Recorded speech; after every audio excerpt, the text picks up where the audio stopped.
నరేంద్ర మోడీ గారు ప్రధానమంత్రి అయిన తర్వాత ఈ రోజు వరకు దేశంలో పార్లమెంట్లో తీసుకుంటున్నటువంటి అనేకమైనటువంటి నిర్ణయాల వల్ల దేశం గొప్పగా అభివృద్ధి చెందుతూ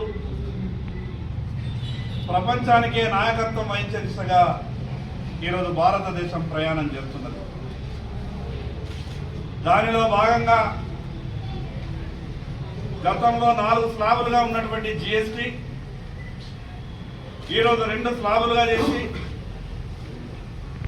కొన్నిటికి కేవలం ట్యాక్స్ లేకుండా జీరో ట్యాక్స్, రోజు ప్రజల అవసరాల కొరకు వాడుతున్నటువంటి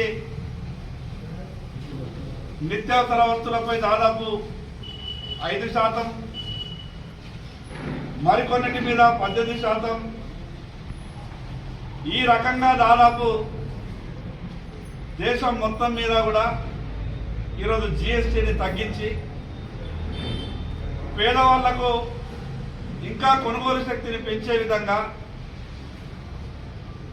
ఈ తెలంగాణ రాష్ట్రంలోనే దాదాపు 3,25,00,000 జనాభా వరకు ఈ యొక్క సదుపాయాల్ని తక్కువైనటువంటి జిఎస్టీతో లెక్కేస్తే తెలంగాణ రాష్ట్రంలోకి దాదాపు 35 నుంచి 40 వేల కోట్ల రూపాయలు ప్రజలకు ఈరోజు ఆదా అయ్యేటటువంటి అవకాశం ఉన్నది. కానీ దురదృష్టం ఏంటంటే ఈ రాష్ట్రంలో పనిచేస్తున్నటువంటి కొన్ని రాజకీయ పార్టీలు, అదేవిధంగా దేశంలో కూడా కొన్ని రాజకీయ పార్టీలు ఉన్నాయి. ప్రజలకు ఎప్పుడు మంచి జరిగినా వాళ్ళకి ఎందుకో కడుపు మంట ఉంటుంది. నరేంద్ర మోడీ గారు ఏ మంచి నిర్ణయం తీసుకున్నా కూడా వాళ్ళకి ఎందుకో విపరీతమైనటువంటి బాధ అనిపిస్తుంది.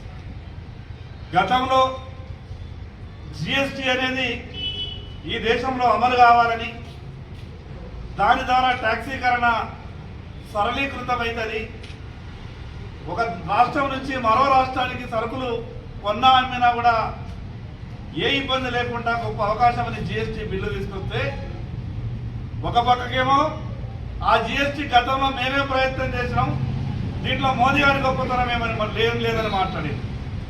తర్వాత ఏం మాట్లాడిందంటే ఈ జిఎస్టీ వల్ల విపరీతమైనటువంటి ఇబ్బందులు ఉన్నాయని మాట్లాడింది. మళ్ళీ జిఎస్టీ ధరలు ఎక్కువైనాయని మాట్లాడింది. ఈరోజు ధరలు తక్కువైతే రాష్ట్రాలకు పడిపోతున్నటువంటి ఆదాయాన్ని ఎవరు భరించాలని కొత్తగా మాట్లాడుతున్నారు. ఒక పక్కకేమో ప్రజలకు మంచి జరగాలని అంటారు, కానీ మంచి జరిగే నిర్ణయం తీసుకుంటున్నప్పుడు ప్రభుత్వాలకు ఆదాయం పడిపోతున్నది కదా, ప్రత్యేకంగా తెలంగాణ రాష్ట్రానికి ఆదాయం పడిపోతున్నది కదా, దీని సంగతి ఏంది? ప్రజలకు ట్యాక్స్ తగ్గిస్తే, జిఎస్టీ తగ్గిస్తే మాకేం సంబంధం అనే విధంగా కొన్ని రాజకీయ పార్టీలు మాట్లాడే ప్రయత్నం చేస్తూ ఉన్నాయి.